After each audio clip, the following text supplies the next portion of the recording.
आपको भी क्या लग रहा है कि तानाशाही आने वाली है? विवेक श्रीवास्तव जी बताइए।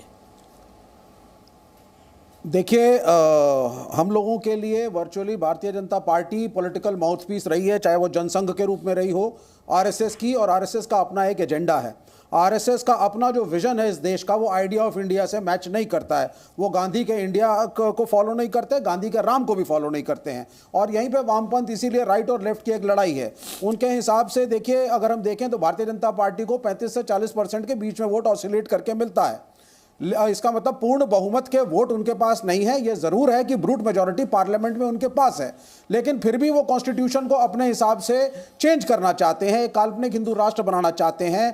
कॉन्स्टिट्यूशन में अमेंडमेंट के बाद जो सोशलिस्ट और सेक्युलर संविधान चेंज करना करते हैं, वो डिक्लेयर करते हैं इस बात को कि हम इस कंट्री को सेक्युलर से एक हिंदू राष्ट्र बनाना चाहेंगे। अच्छा, कौन करता है? एब्सोल्युटली बीजेपी का एजेंडा, आरएसएस का एजेंडा है।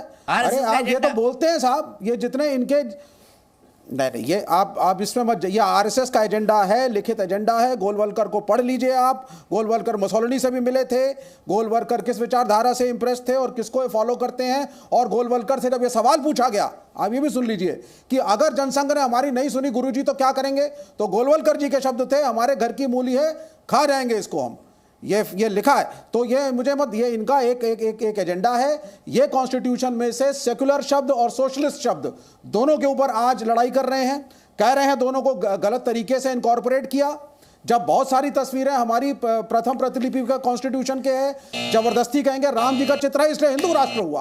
तो ये इसलिए हम इनकी मुखालिफत करते हैं। और हमारे हिसाब से अगर ये पूर्ण बहुमत में आएंगे तो ये कॉन्स्टिट्यूशन का बदलाव करेंगे।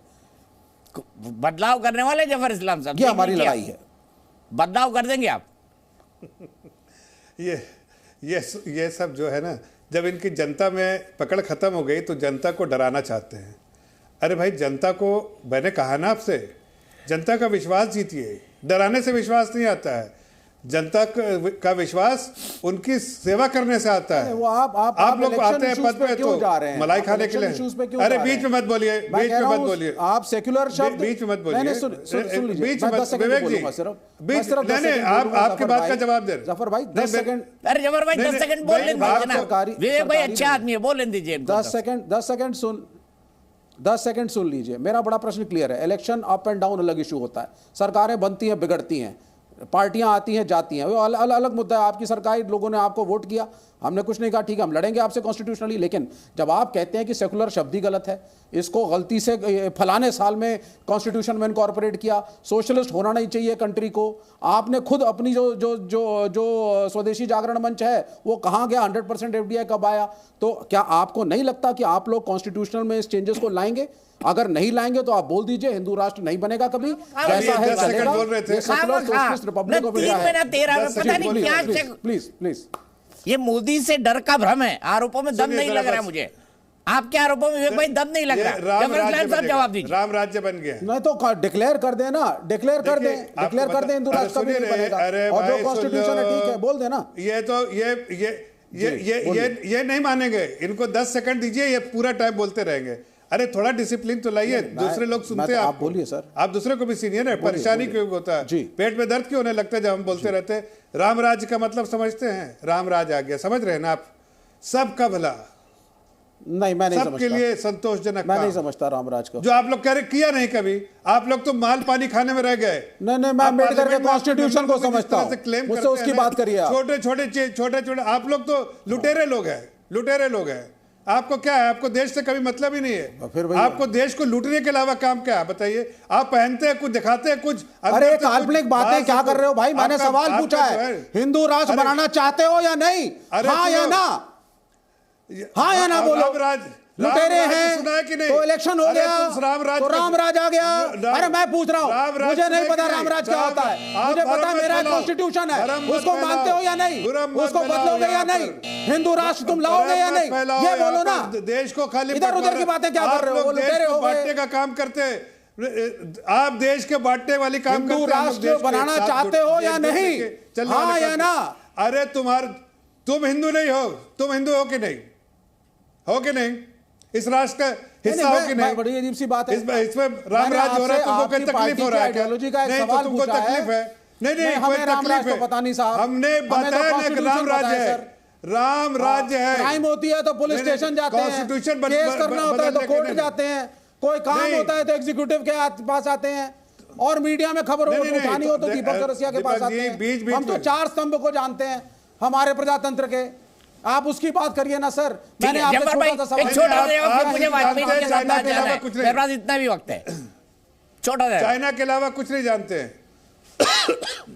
तो अब चाइना में पहुंच गए, लुटेरा, चाइना, इलेक्शन सब बोल गए। चाइना के गोद में वाजपेयी जी प्रश्न का उत्तर तानाशाही नहीं आने है वाली है इनके पास। 2024 के देश बाद, को जवाब तोड़ने का दीजिए। काम चाइना में की गोद में बैठ के।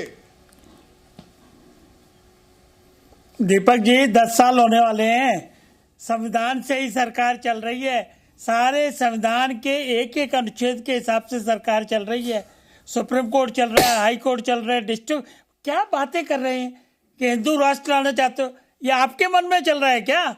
10 साल से है, और कितनी पार्टियां हैं? 38 पार्टियां तो एनडीए में हैं, 28 पार्टियां शायद वहां हैं, टोटल 1470 रजिस्टर्ड पार्टियां हैं। कैसे हिंदू राष्ट्र की बात करे जा रहे हो आप? राम राज्य की परिकल्पना है, राम राज्य आ रहा है, और राम राज्य का मतलब विवेक जी आपको भी पता है, कम्युनिज्म का राज्य नहीं आने वाला, ये तय है।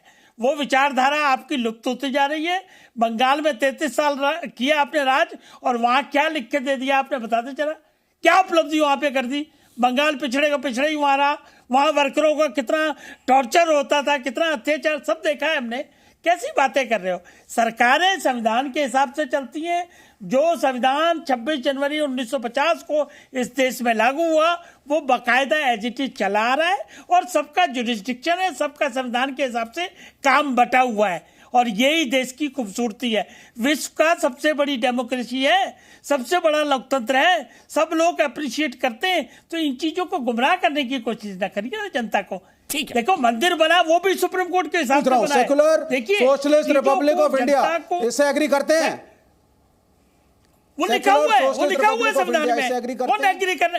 एग्री विवेक जी, एग्री करना या ना करने का आप सवाल agree ही करते हैं पैदा ना, नहीं follow होता करते हैं ना जब उसको। तक वो संविधान में है। नहीं, नहीं, जब ये तो तक बीजेपी वो कहती है। संविधान में लिखा हुआ है, हाँ।